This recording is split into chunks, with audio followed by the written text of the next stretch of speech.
Basta mainit ang ulo, layuan mo. Iwas bitag tips para sa'yo.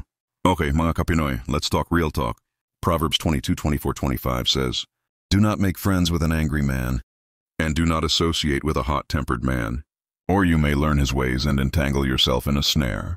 Gets nyo? Yung mga taong laging high blood, iwasan nyo.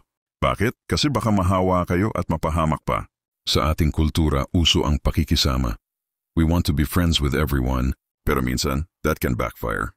Kung puro nega ang vibes ng tropa mo, laging may drama, laging nagagalit, guess what? Baka maging nega ka rin. Parang virus yan kumakalat.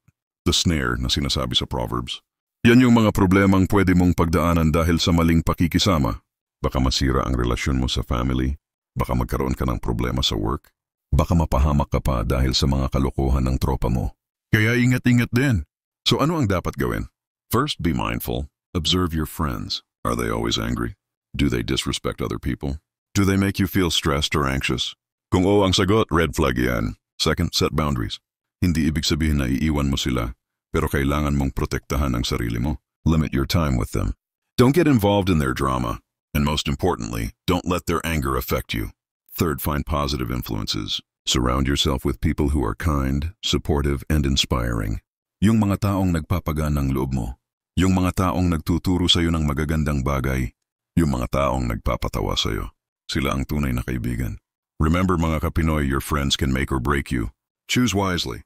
Layuan ang mainit ang ulo at hanapin ang mga taong magdadala sa iyo sa tagumpay. Iwas bitag ika nga. Manalangin po tayo, Ama naming nasa langit. Salamat po sa lahat ng blessings, big and small. We come before you now, asking for your guidance and protection. Lord, tulungan mo po kaming maging wise sa pagpili ng mga kaibigan. Help us to recognize yung mga taong negative ang influence sa buhay namin. Give us the strength to set boundaries with them, and to surround ourselves with people who will lift us up and inspire us. We pray for those who are struggling with anger and negativity. Lord, heal their hearts and help them find peace.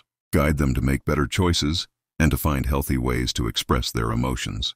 We also pray for our country, the Philippines. Lord, heal our land and unite our people.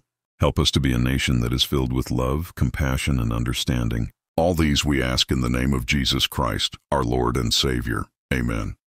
Like, share, comment, and subscribe.